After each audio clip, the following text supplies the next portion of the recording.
Assalamualaikum warahmatullahi wabarakatuh. Waalaikumsalam. Selamat siang, selamat datang dalam acara Ruang Diskusi Genetik ini. Saya Hakun Betika selaku moderator dalam acara ini. Dalam perkembangan teknologi yang saat ini semakin besar dan banyak sekali keuntungan yang kita dapat di era saat ini, tetapi banyak juga pelaku kejahatan yang merajalela untuk mencari celah keamanan teknologi ini. Sehingga dengan mudahnya diambil alih oleh para oknum tersebut. Dan banyak keluhan tentang hacking itu seperti apa dan sangat meresahkan bagi warga sekitar. Yang dimana hacking merupakan suatu kegiatan yang menggunakan komputer untuk merubah sesuatu informasi data yang tersimpan dalam komputer. Oke, pada kesempatan kali ini kita kedatangan narasumber kita yaitu Pak Hafiz Ramadan. Oke, selamat siang Pak Hafiz. Selamat siang. Selamat datang di ruang diskusi ini. Selamat bergabung. Terima kasih juga kepada rekan-rekan yang menghadiri di acara ruang diskusi genetik ini. Kali ini pesertanya tidak hanya offline doang Pak, tapi ada yang online juga. Oke, selamat siang para peserta yang telah bergabung dalam acara ini. Terima kasih telah menyempatkan dan hadir dalam acara ini. Mungkin teman-teman banyak yang belum kenal dengan Kak Hafiz. Boleh Kak Hafiz untuk memperkenalkan? Ya, baik. Terima kasih. Ya. Assalamualaikum warahmatullahi wabarakatuh. Perkenalkan, nama saya Hafiz Ramadan. Saya bekerja sebagai Senior Software Engineer di PT Trans Hybrid Communication. Terima kasih kesempatannya kepada teman-teman tim TIF Universitas Pamulang yang telah memberikan saya kesempatan untuk hadir di ruang diskusi ini.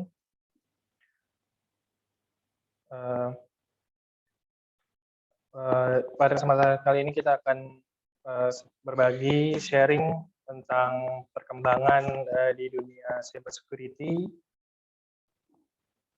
Ini itu dari saya. Terima kasih kepada Pak Hafiz atas perkenalan dirinya. Siang ini kita akan membahas tentang ethical hacking. Nanti yang akan dibahas oleh narasumber kita Pak Hafiz. Dan mungkin sudah tidak asing lagi ya tentang ethical hacking seperti apa. Bahwa ethical hacking itu kegiatan meretas sesuatu secara etis. Ya. Betul. Benar kan? Betul. Terus berbicara tentang ethical hacking ini Pak, ya. Sudah banyak kejadian di luaran sana. Ya. Banyak yang bingung tentang bagaimana tuh di jaringan itu ada yang kebobolan atau apa gitu kan.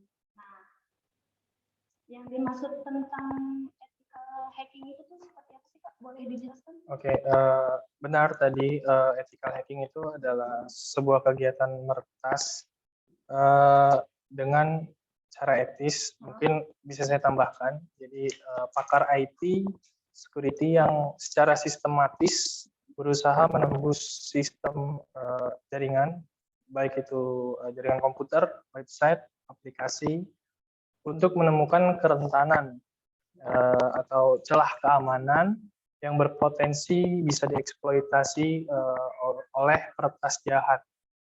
Jadi yang disebut ethical hacking itu seperti itu, Mbak. Tapi biasanya seseorang yang melakukan kegiatan tersebut, dia sudah mengantongi izin, baik dari pemilik aplikasi tersebut atau pemilik perusahaan tersebut. Beberapa kasus ada yang belum mengantongi izin, tetapi dia baik melaporkan kepada pemilik aplikasi tersebut atau pemilik perusahaan tersebut. Kira-kira seperti itu. Tapi apa benar ada kegiatan hacking yang tidak ilegal ataupun yang membahayakan dari pihak-pihak lain? Ada, jadi hacker itu dibagi menjadi 3. Yang pertama ada white hat, yang kedua ada black hat, dan yang ketiga ada gray hat. Nah, yang white hat ini adalah hacker yang baik. Jadi ketika dia menemukan celah keamanan, celah kerentanan pada suatu aplikasi atau website, itu dia langsung ngelaporin. Nah, itu yang hacker yang baik. Nah, kalau yang black hat itu adalah hacker yang jahat. Jadi ketika dia menemukan celah, dia menemukan sebuah kerentanan di suatu website atau aplikasi, itu dia nggak langsung laporin.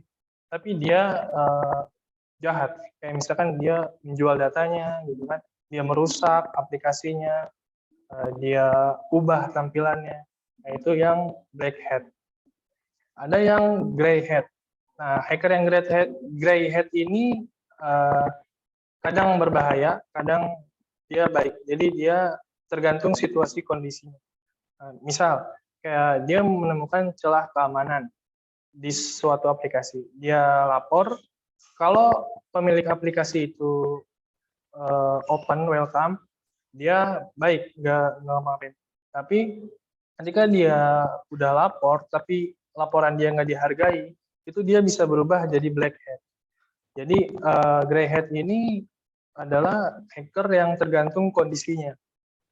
Kalau dia dikasih apa, oke, terima kasih mas gitu kan, dia akan baik. Tapi kalau dia nggak dihargain usahanya dia bisa berubah menjadi gray hat, black hat. Sorry. Gitu. Bisa kalau kayak gitu dia mencari keuntungan sih Kak, kayak semacam dia udah menemukan data-data yang bobol nih. Nah, itu data yang udah dijual, dia akan mendapatkan cuan lewat situ atau bagaimana? Ya, ada macam-macam sih modusnya. Memang kebanyakan itu hacker mencari uang dari situ. Yang white hat tentu dia setelah melaporkan temuannya dia, pasti dia mengharapkan sesuatu. Entah itu sesuatunya berupa sertifikat, berupa Hall of Fame. Hall of Fame itu jadi namanya dia dicantumkan tuh di websitenya itu atau di aplikasi yang ditemukan. Kayak terima kasih sudah mengamankan aplikasi kita gitu kan. Ada juga berupa uang. Jadi dia memang mengharapkan reward gitu berupa uang gitu. Beda lagi ceritanya dengan yang black hat. Dia memang niatnya dari awal jahat dan dia udah dapat datanya dia jual. Itu untuk kepentingan dirinya sendiri tanpa dia melaporkan kepada pemilik aplikasinya. Itu sih. Berarti lebih berbahaya yang di black hat-nya itu ya? Iya, betul. Tapi ada lagi nggak sih yang kakak tahu tentang etika hacking itu gimana? Ya, jadi yang ethical hacking itu jadi sebenarnya kegiatan itu dilakukan secara profesional. Biasanya seseorang tersebut itu sudah memiliki sertifikasi C, ya, Certified Ethical Hacking.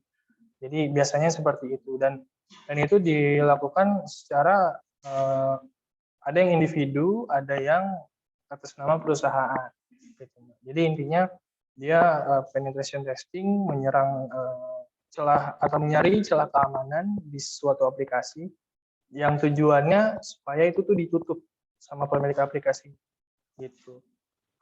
Tapi gini Kak, biasanya hacker itu kan menyembunyikan identitas nih. Yeah.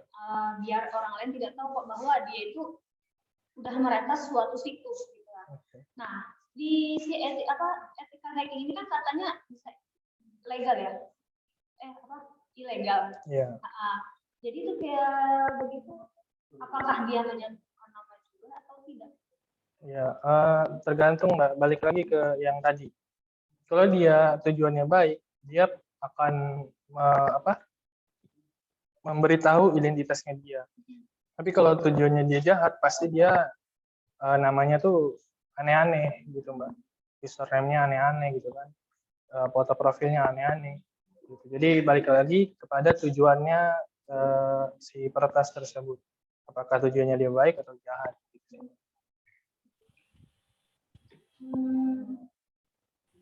Mungkin ada pertanyaan juga kali ya dari teman-teman. Apa teman-teman dari yang di sini mau bertanya? Atau dari peserta yang menonton bisa bertanya. Tapi menggunakan format sertakan nama dan semester. Dikasih waktu 5 menit dari sekarang untuk bertanya, ditulis di kolom komentar. Dari teman-teman yang di sini, ada yang mau bertanya tentang etika hacking itu seperti apa?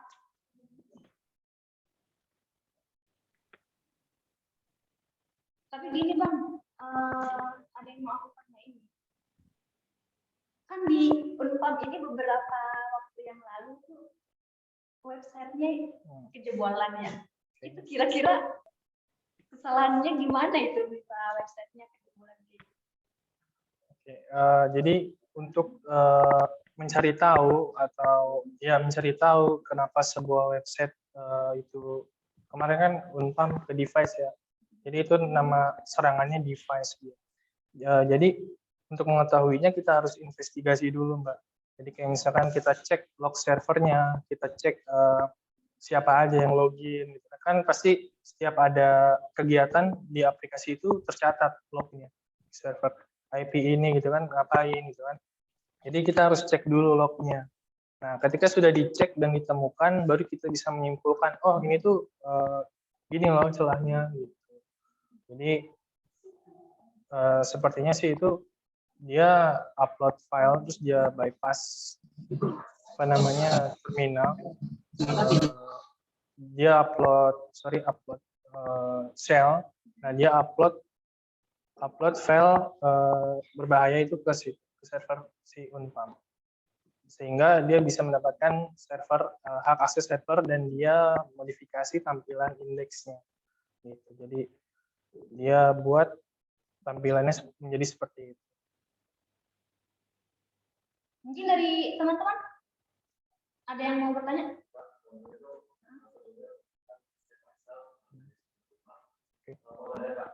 Untuk menjadi seorang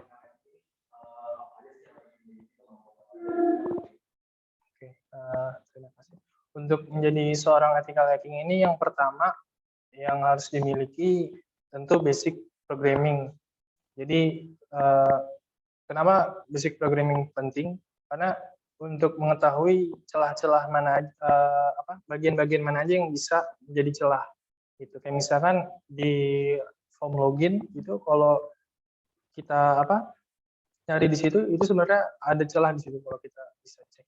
Jadi yang pertama programming. Terus yang kedua networking. Itu penting juga untuk menjadi seorang ethical hacking karena di situ ada kaitannya nanti dengan spanning port gitu kan, DNS, server dan lain-lain. Dan yang ketiga tentu ilmu ethical hacking sendiri.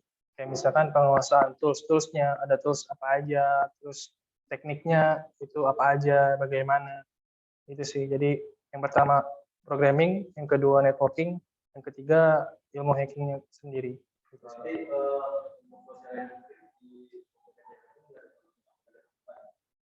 Social engineering kadang diperlukan, kadang enggak. Jadi dia tujuannya untuk mendapatkan informasi baik itu dari usernya sendiri. Biasanya social engineering dari user kan, dia nge-hack ke user sendiri. Ya, sama-sama. Terima kasih. Ada pertanyaan juga nih Kak dari Chandra Irawan semester 5.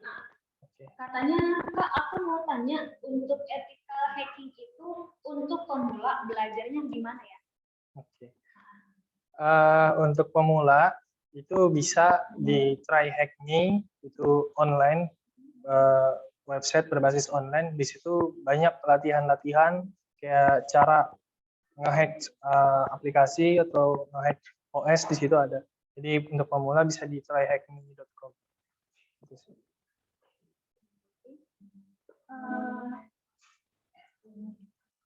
Tapi kalau misalkan ini Kak, ulang nih misalkan dari keluar dari materi. Saya mau nanya, ada nggak sih cara pengamanan baik dari ponsel ataupun digital lainnya yang berbau jaringan gitu ya, agar tidak gampang dihack orang? Oke. Cara pengamanan yang pertama dari HP, mungkin dari pribadi ya. Yang pertama itu kalau membuat password itu jangan terlalu gampang. Yang diingat gitu. Ya, jangan terlalu diingat, yang mudah diingat karena itu bisa ditebak. Nah, gunakan password dengan kombinasi huruf kecil, ya kan, huruf besar, angka dan simbol. Itu yang pertama. Terus yang kedua, ketika kita sedang apa, kayak misalkan di taman gitu kan, terus di area publik, itu jangan gunakan WiFi publik.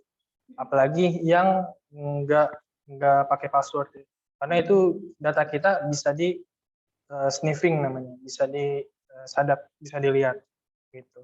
Jadi yang kedua itu. Kemudian eh, kita harus bijak dalam menggunakan VPN. Nggak semua VPN itu aman. Jadi ketika kita menggunakan VPN, itu data kita bisa dilihat sama pembuat VPN itu. Gitu. Nah itu untuk pribadi. Nah kalau untuk website itu ada beberapa yang saya sudah rangkum di sini. Yang pertama, kita harus disiplin dan teliti dalam menulis kode. Yang kedua, kita harus review kode-kode atau aplikasi sebelum kita naikkan ke live atau ke production. Kemudian yang ketiga, kita harus uji secara berulang-ulang, baik itu manual testing atau automated testing. Kemudian yang keempat, lakukan penetration testing. Lakukan penetration ini bisa white box, bisa black box. Kemudian yang kelima, gunakan cloud platform seperti Google Cloud, AWS, Alibaba, Azure, dan lain-lain. Kemudian gunakan web application firewall atau WAV, kayak Cloudflare, F5, dan lain-lain. Kemudian gunakan JWT, JSON Web Token. Jadi untuk validasi setiap request itu JWT sedikit bermanfaat untuk mencegah. Kemudian yang kedelapan, gunakan reCAPTCHA seperti Google reCAPTCHA, kemudian Invisible reCAPTCHA, dan lain-lain. Terus yang kesembilan, lakukan backup secara berkala. Kayak kejadian kemarin ya, gedung cyber kebakaran, itu kalau nggak ada backup, ya udah data kita hilang. Makanya backup itu penting. Dan yang terakhir, rajin mengecek log aplikasi dan log server. Itu yang dimaksud dengan rajin mengecek log aplikasi dan log server gimana? Jadi ketika aplikasi kita sudah running, sudah live, sudah production, itu kita pasti di setiap aplikasi itu harus ada log. Kayak misalkan user ini ngapain gitu kan, IP ini ngapain. Jadi ada log aplikasi, ada log server. Nah kita itu harus cek. Jadi ketika ada error itu akan tulis otomatis di situ.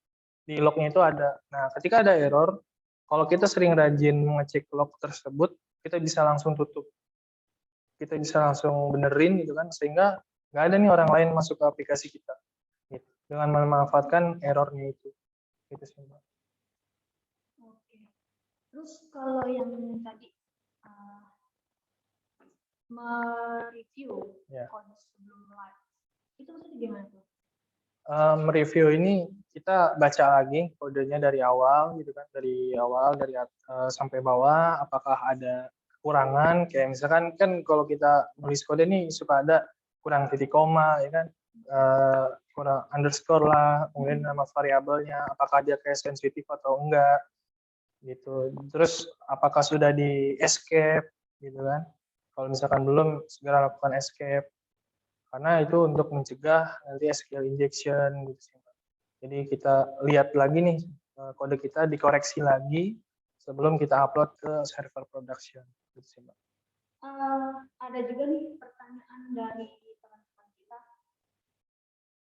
dari Fatan dari semester 3. Katanya, apakah semua hack memiliki pola yang sama?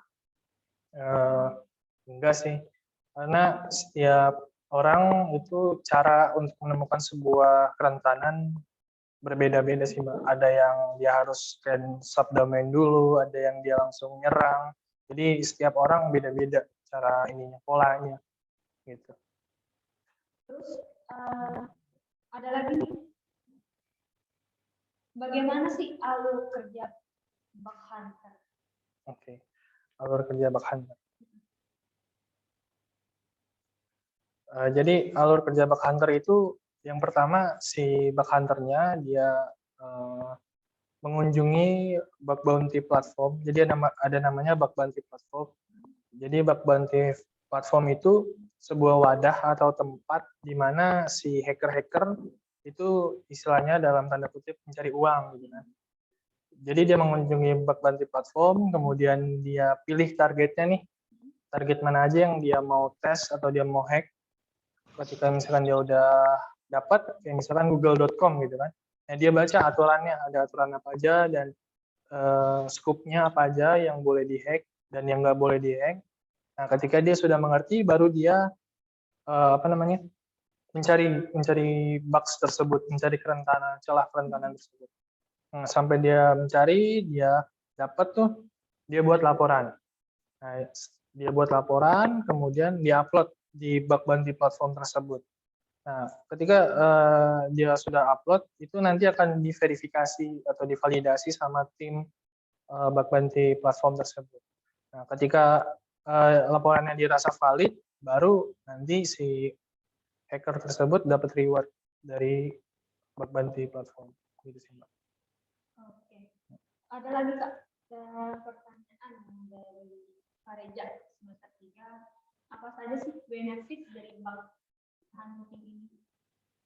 Oke, benefitnya ada beberapa lumayan. Yang pertama itu hacker yang berhasil menemukan celah keamanan dan melalui proses validasi itu akan diberikan reward, biasanya berupa sertifikat apresiasi, Hall of Fame, uang, dan 2M.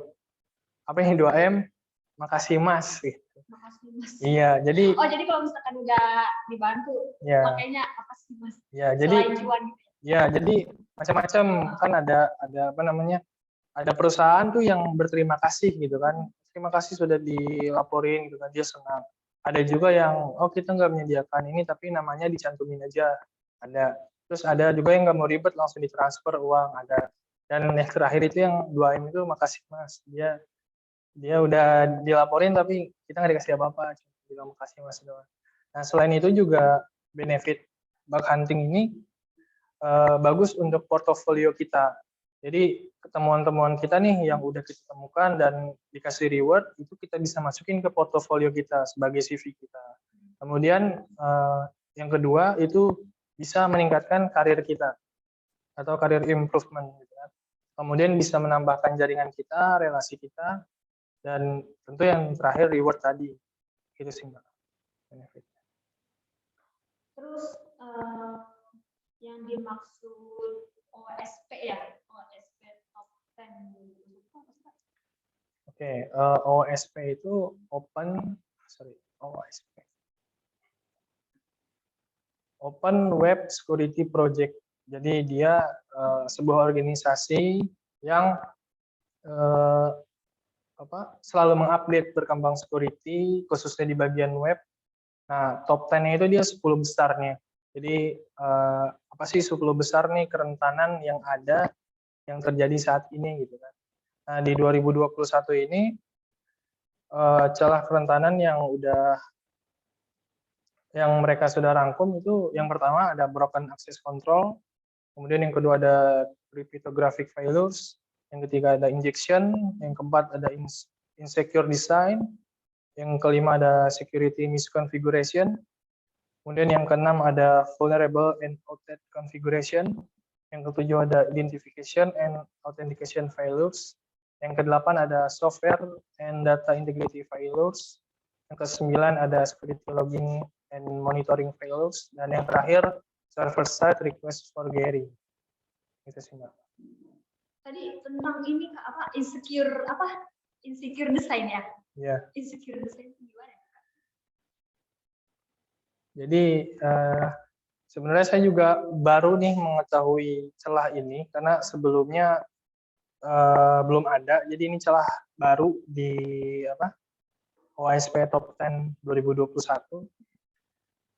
Jadi saya harus mempelajari dulu sih Mbak insecure design, apakah dia desain yang berbahaya atau desain infrastrukturnya atau desain servernya. Jadi masih abu-abu sih ini si insecure design ini. Iya. Terus bounty platform. Iya. Itu gimana penjelasannya? Bug bounty platform itu tadi dia sebuah wadah atau tempat di mana kita bisa mencari uang di situ. Nah, contoh bug bounty platform itu ada HackerOne, ada Bugcrowd, ada Snake, ada Redstorm, ada CyberArmy, dan ada Google Bug Hunters. Nah, untuk HackerOne, Bugcrowd, Snake ini dia dan Google Bug Hunter dia luar negeri. Nah, untuk Redstorm sama CyberArmy itu Indonesia. Gitu. Kak, ini mengenai tentang balik lagi yang sebelumnya mengenai tentang hacker itu bagaimana. Misal akun kita nih kreatif nih, perlu nggak sih kita mencari tahu siapa yang meretas itu tuh atau banget nih minta balik akun. Bahkan ada juga bahkan saya sendiri nih korbannya karena waktu itu dari aplikasi Shopee yang ngaku-ngakunya gitu.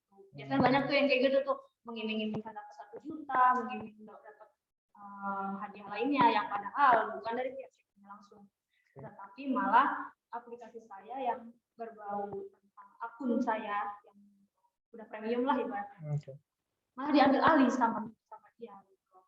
Itu perlu nggak sih kita cari tahu dia, benar-benar cari tahu dia, terus nangkep gitu dan ngasih tahu pihak berwajib gitu. Oke. Untuk menjawabnya, kalau misalkan Mbak ada kemampuan untuk mencari itu, silakan gitu kan, bisa aja. Tapi biasanya sih itu pihak berwajib sih yang lebih leluasa untuk mencari orang itu, karena saya juga pernah di kasus teman saya datengin ke providernya, provider waktu itu salah satu operator di Indonesia, lumayan besar di Bogor. Itu saya datengin dan saya minta datanya, itu nggak dikasih karena memang saya nggak ada privilege ke situ, dan mereka bilang, Mas nggak bisa, yang bisa minta data kita tuh cuma pihak berwenang, kayak misalkan kepolisian, tentara gitu kan, kemudian hakim, jaksa. Jadi mereka lah yang bisa gitu kan. Tapi kalau Mbak ada kemampuan untuk situ, ya kenapa enggak gitu. Jadi kan ada juga yang penipuan lewat nomor telepon. Nah, itu kan banyak juga yang pakai nomor telepon luar negeri gitu. Nah, pertanyaannya gimana sih cara ngelacaknya? Kan kalau misalkan dari nomor Indonesia kan udah ketahuan tuh +62. Nah, ini tuh mayoritas +1 yang dipakai kalau nggak salah nomor negara Singapura. Nah, cara ngelacaknya balik lagi, kita tuh nggak bisa langsung nge-trace gitu kan. Mungkin bisa aja, tapi itu ilmunya udah lumayan tinggi. Jadi kita harus tahu nih, dia tuh ada di BTS mana gitu kan. Nah, itu ilmu jaringan yang udah lumayan tinggi sih. Paling cara tercepat dari saya adalah kita datangin ke provider. Kita cari tahu nih, nomor ini tuh punya siapa gitu. Sehingga ketika udah di-trace sama pihak providernya, itu gampang, kita tinggal datanginnya gitu. Biasanya yang punya akses ke situ ya tadi saya sebutkan, polisian, tentara, hakim, jaksa. Yang memakai nomor ini, luar ini. Bukan, yang punya kewenangan untuk meminta data nomor ini tuh ada di mana gitu, pastinya namanya siapa, pemiliknya gitu. Tapi dari nomor luar negeri itu nih,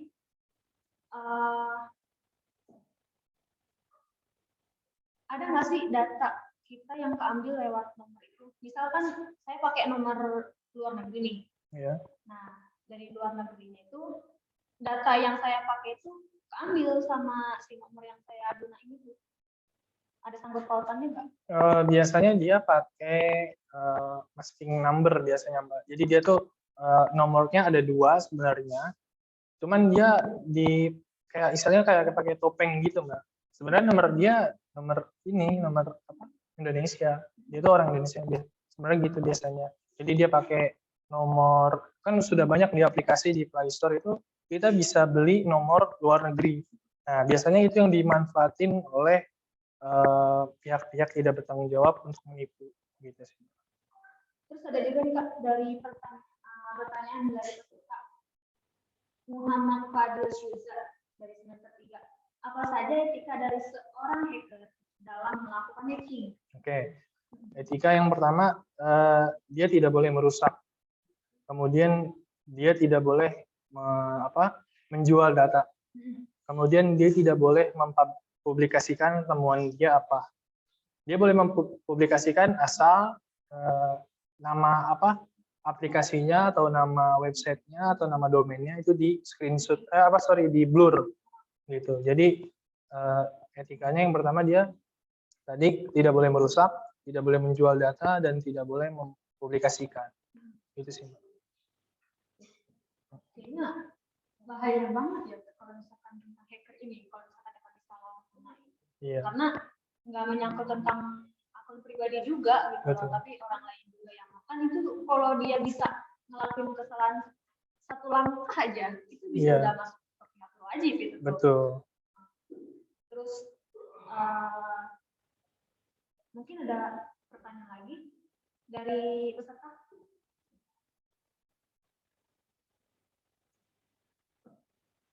Atau yang dari Zoom ada lagi?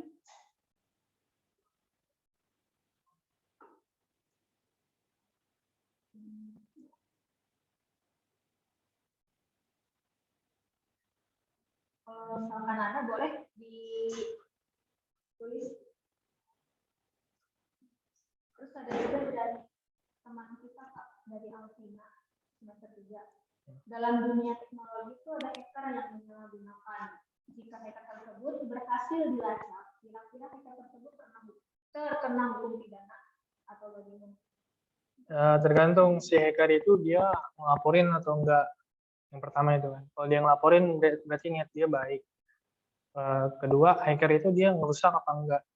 Kalau dia ngerusak udah pasti dia kena undang-undang ITE. Kemudian yang ketiga dia mempublikasikan apa enggak.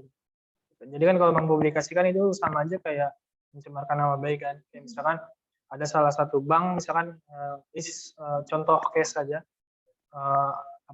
jebol gitu kan. Kemudian dia publikasikan gitu kan, gue berhasil nih ngejebolin bank A misalkan. Otomatis kan nama bank A itu kan jadi turun kan, jadi rendah gitu kan. Kepercayaannya jadi kurang. Nah itu udah masuk undang-undang ITE. Jadi udah pasti kalau hacker yang kayak gitu dia pasti masuk penjara. Oh itu mah yang ibaratnya masih awam ya. Iya. Hacker baru. Iya. Ya biasanya kan kalau hacker itu udah menyembunyikan identitas benar-benar tertutup banget. Betul. Terus ada juga nih dari teman kita Chandra Irawan. Pak mau tanya, untuk hacking ini yang sering terjadi di Indonesia seperti apa ya? Yang sering terjadi itu kebocoran data sih, karena di Indonesia masih minim tentang kepedulian terhadap cybersecurity, khususnya itu di sektor pemerintahan sih. Jadi yang paling sering terjadi itu kebocoran data, kemudian devising juga masih sering terjadi. Itu aja sih antara dua itu. Yang sisanya sih kecil-kecil sih kayak cross-site scripting. Kecil-kecil. Kecil banget anjing. Ada mungkin dari teman-teman ini yang dari Zoom yang sudah mengangkat tangan, boleh untuk bertanya. Tempatnya lumayan. Tes. Udah Ini. mantap belum suaranya? Suaranya kecil. Suaranya kecil anjir. Cuma Dari laptop dia lah. mana? Dia juga Ini suaranya kecil. Oh, banyak yang nonton. Dari peserta boleh dinyalakan mic-nya untuk bertanya.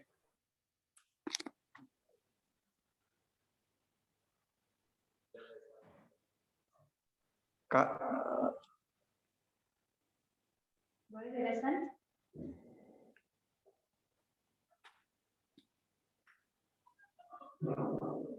Boleh disebut namanya? Yang sudah angkat tangan tadi siapa? Muhammad Faisal ya? Boleh nanya?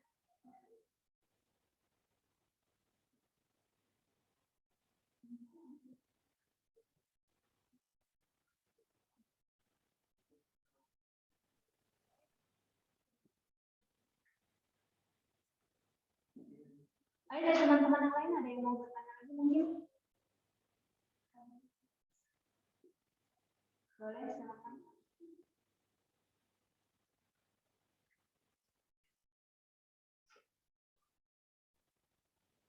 Banyak juga sih yang Kak ingin bertanya, Oke, silakan. kira-kira untuk melakukan ethical hacking ini platform yang digunakan yang cocok apa ya? Kan ada Linux, ada Windows. Itu kira-kira platform yang digunakan yang cocok tuh apa ya kira-kira, Kak? Makasih, Kak. Oke. Mungkin bukan platform ya, tapi operating system ya atau OS. Jadi bisa menggunakan Windows, bisa menggunakan Linux, tapi pada umumnya sih rata-rata pakai Linux, Mbak. Jadi Linux itu dia lebih dinamis, program-program atau tools-toolsnya juga banyak untuk ngehack. Jadi, lebih direkomendasikan Linux.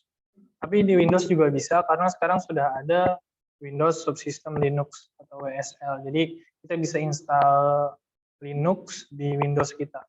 Gitu. Jadi bisa pakai Linux, bisa pakai Windows. Ada cara lain nggak sih Kak? Kalau misalkan install di Windows kan kata-kata dari bikin platform gitu ya di Windows bisa install Linux. Iya. Itu kalau install Linux-nya itu tergantung speknya si laptop atau gimana? Ya, semakin bagus spesifikasi laptopnya, tentu semakin ringan sih. Di apa? Pakainya semakin cepat. Tapi kalau laptopnya dia standar, udah pasti dia agak-agak nge-lag sih. Gitu. Jadi apa namanya, spesifikasi laptop itu ada hubungannya dengan performa. Oh, berarti semakin tinggi speknya laptop, semakin berjalan lancarnya proses yang kita buat. Iya, betul. Oke. Terus ada juga Kak dari pertanyaan teman-teman kita dari Ahmad Putra semester 1. Kak, alat-alat atau software yang biasa digunakan untuk hacking itu apa? Oke, tools-nya berarti ya. Tools-nya ada banyak. Itu yang sering saya gunakan adalah SQL Map. Jadi SQL Map itu untuk mencari celah SQL injection. Tapi untuk tools-nya sendiri ada banyak. Yang pertama ini ada port mapping and scanner. Kemudian ada subdomain enumeration, directory enumeration, parameter discovery. Nah, untuk nama-nama tools-nya ada Nmap, ada Rascan, kemudian untuk mencari subdomain enumeration ada sudomai, kemudian ada DNS dumpster. Kemudian untuk mencari directory enumeration ada fav, ada gobuster, ada dirsearch. Kemudian untuk mencari parameter discovery ada arjun. Kemudian untuk scan vulnerability ada nuclei. Banyak sih Mbak. Di online juga ada Sodan.io, ada Sensis, ada Security Trials. Tapi yang paling sering saya pakai adalah SQL Map. Ada juga aplikasi namanya Burp Suite, tapi itu ada apa? Kita harus belajar si aplikasinya dulu sih Mbak, baru bisa pakai. Itu kan modelnya aplikasi ya. Nah, yang tadi Kakak sebut itu kita tuh bisa download lewat Play Store, website atau gimana tuh kan takutnya kalau misalkan kita download lewat website itu banyak yang gak resmi, tapi pas lagi kita download si aplikasi ini ternyata legal. Untuk download tools-toolsnya bisa di Google, itu apa, ketik aja keywordnya, itu dia pasti muncul di posisi paling atas karena memang tools-toolsnya ini sering banyak digunakan oleh hacker-hacker di dunia. Oke, terus ada juga pertanyaan dari teman kita yang sama dari Ahmad Fauzi Putra satu. Oh, maaf. Pertanyaannya masih sama ternyata. Oke. Terus dari rekan kita Zahra yang ketiga. Kamu tanya apa aja sih kemampuan yang harus dimiliki hacking itu? Oke, kemampuannya yang pertama tadi dia harus ngerti programming, basic programming. Kemudian dia harus paham networking, dan yang ketiga dia harus paham Kali Linux atau Linux ya, basic command line Linux. Dan dia harus menguasai tools-tools yang dia mau pakai apa gitu. Misalkan dia mau cari kerentanan kayak kemarin Unpam device gitu kan. Nah, dia harus mempelajari itu, harus tahu gimana sih cara pakainya gitu kan. Jadi programming, networking, Linux, dan tools yang mau dia gunakan. Gitu sih, Mbak. Kita balik ke yang hacker sebelumnya itu. Kan ada nih Kak, sebelumnya ada kasus yang tentang pinjol-pinjol itu ya. Nah, itu kasusnya sama tentang peretasan atau gimana? Yang pinjol gimana nih? Pinjol kan, jadi kayak misalnya dari pribadi saya nih, ngambil akun teman saya. Nah, dari data teman saya itu melakukan kayak pinjaman online sebesar berapa juta dan berapa juta gitu. Oke. Jadi mungkin kalau saya boleh trace, jadi kerentanan itu celahnya itu ada di misalkan bocor data bank misalkan bocor, itu kan ada KTP, ada foto gitu kan. Nah, kebocoran itu yang dimanfaatkan oleh hacker untuk melakukan pinjaman online. Saya tangkap sih gitu sih, Mbak. Jadi ada data dulu nih bocor, nah, sehingga data tersebut bisa dia manfaatkan untuk pinjaman online. Kan itu pinjaman online itu menggunakan nama pribadi kita ya. Ya. Ibaratnya kayak misalnya saya minjem uang ke ini.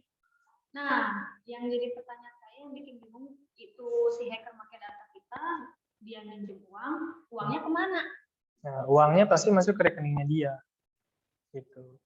Kecuali pinjolnya itu ada verifikasi di mana ketika dia menggunakan data kita, itu kita yang harus verifikasi. Nah, gitu. Oke. Berarti kasusnya sama yang peretasan akun-akun sebelumnya ya? Iya. Terus ada juga nih Kak, pertanyaan dari teman-teman. Assalamualaikum warahmatullahi wabarakatuh. Perkenalkan, nama saya Fauzi Ramadan dari semester 1. Mohon maaf Kak, izin bertanya, bagaimana sih agar data kita aman dan harus pakai sekuritas apa biar meminimalisir data kita yang diambil? Oke, untuk data aman yang pertama kita tuh kalau masukin data jangan sembarangan. Yang pertama kita lihat dulu nih websitenya, dia udah secure belum? Dari mana tahunya gitu kan? Dari kita lihat alamat domainnya, udah HTTPS belum gitu kan? Nah, kalau udah HTTPS, insya Allah data kita aman, walaupun belum tentu gitu kan. Kemudian kita juga jangan asal share data kita gitu kan. Kayak misalkan kemarin ada kasus prakerja, ya kan? Prakerja. Jadi siapa yang ngisi data di website yang dia dibagikan, link yang dia dibagikan, itu akan dapat bantuan. Padahal kalau kita teliti, itu websitenya tuh subdomainnya bukan .go.id. Oh, jadi kalau misalkan kayak bedanya nih, kan kata kakak HTTPS sama HTTP kan beda nih. Ya. Kalau yang HTTPS-nya itu kan resmi. Nah, berarti kalau misalkan yang nggak ada S-nya itu berarti? Enggak juga. Jadi maksud saya gini, misalkan ada yang nge-share nih teman, daftar nih prakerja gitu kan. Tapi namanya benar prakerja gitu kan. Tapi domain belakangnya bukan .go.id. Nah, itu yang dinamakan penipuan dan pencurian data. Terus biar tahu kita cara membedakannya di sini ada .go.id-nya, apakah ada perbedaannya gitu? Nah, perbedaannya cukup jelas sih. Kita bisa lihat di nama domainnya. Kalau nama domainnya dia .go.id, jadi pemerintah itu domainnya .go.id. Kalau untuk perusahaan .co.id. Jadi ketika ditemukan domain yang mencurigakan, kayak misalkan prakerja.blogspot, ya kan itu kan semua orang bisa buat blogspot, ya kan? Berarti itu bukan resmi dari pemerintah. Kalau domainnya .com? Nah, .com pun semua orang bisa beli domain .com gitu. Jadi belum tentu .com juga itu dari pemerintah. Kita harus cross check. Jadi intinya kita jangan sembarangan submit data kita, kirim data kita, sehingga data kita nggak bisa ke-share atau bocor. Iya. Iya. Terus ada juga pertanyaan dari teman-teman Muhammad Fadil Syuza semester 3. Mau tanya Kak, ada nggak perlindungan hukum buat hacker yang sengaja melakukan hacking dengan maksud atau tujuan baik? Misalnya seperti menerobos sistem suatu aplikasi lalu memberitahu kepada pihak pengembang aplikasi tersebut bahwa adanya kecacatan pada aplikasi Yang saya tahu belum ada sih Mbak, karena selama ini undang-undang ITE itu dia menghukum yang bandel aja, tapi kalau yang buat kita baik belum ada. Mungkin bisa dicek lagi karena memang saya bukan di bidang hukum juga ya. Jadi yang saya tahu belum ada untuk perlindungannya. Tapi selama kita berbuat baik itu insya Allah nggak bakalan dihukum sih Mbak. Kayak misalkan kita nemu celah terus kita laporin itu nggak bakalan dihukum. Justru mereka senang gitu kan. Bahkan ada satu kasus waktu itu ada yang nge-hack Bukalapak, dia direkrut, dia jadi security engineer Bukalapak dan dikasih 15 juta. Gitu. Jadi enggak, jadi dia pertama dikasih reward 15 juta, terima kasih, dan dia disuruh kerja di Bukalapak. Itu ada sih viral. Itu dia cara pengerjaannya pas lagi di iseng atau gimana makanya dia sampai mau menemukan celah di Bukalapak itu?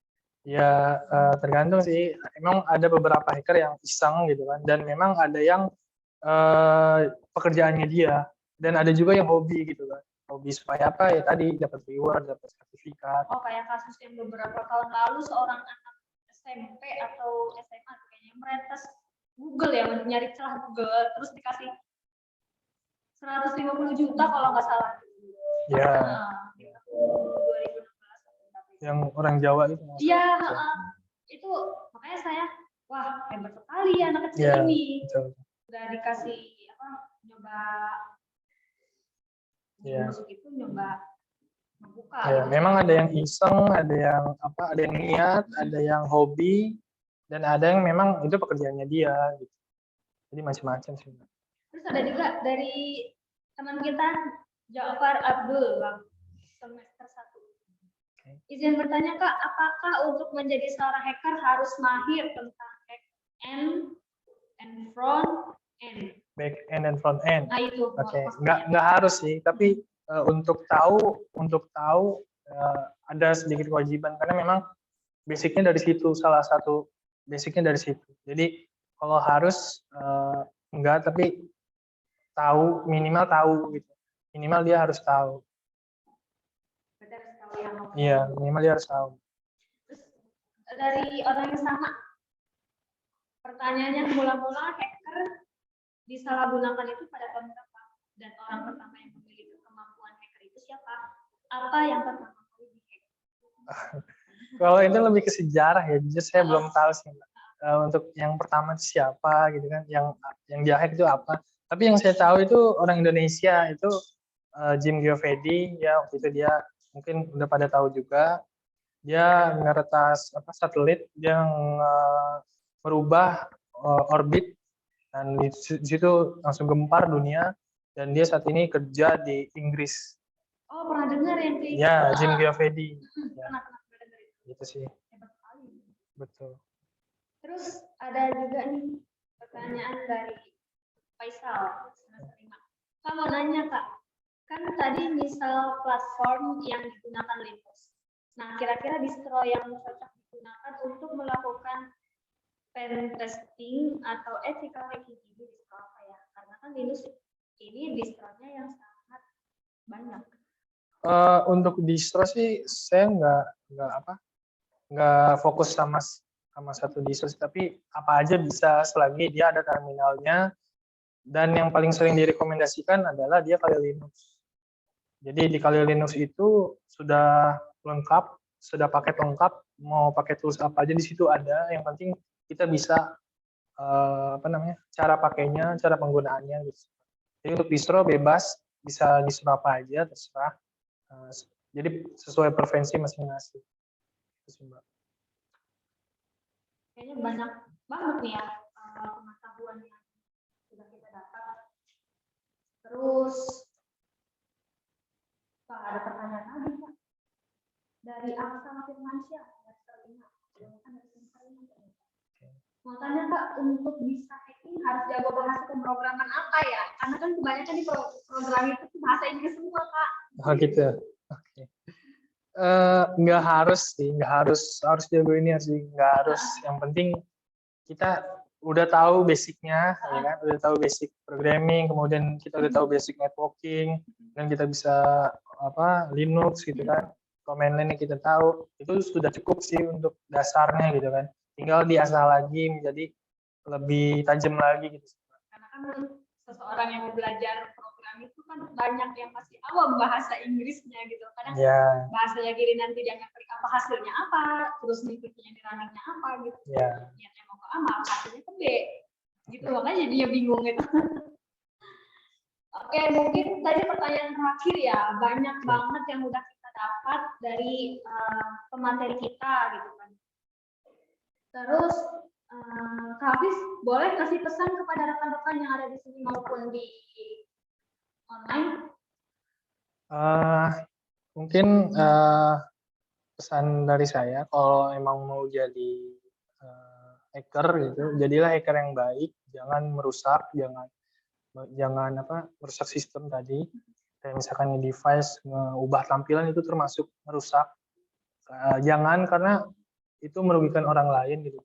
Nah, jadilah orang yang bermanfaat gitu kan, walaupun itu hacker gitu kan.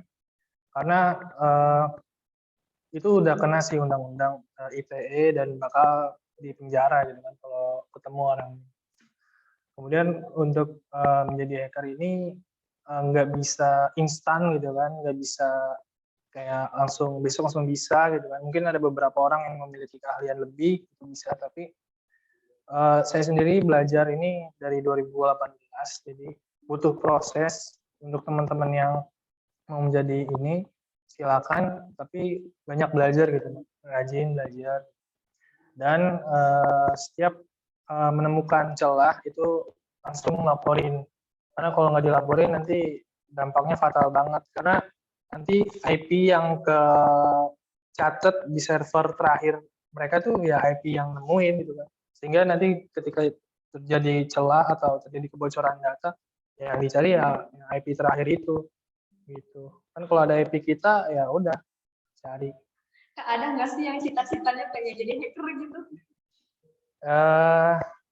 Mungkin kalau dia udah nonton video atau video-video yang menarik itu mungkin ada aja, Mbak. Mungkin jadi motivasi gitu. Ya, jadi dia termotivasi, oh gue pengen jadi ini nih gitu kan.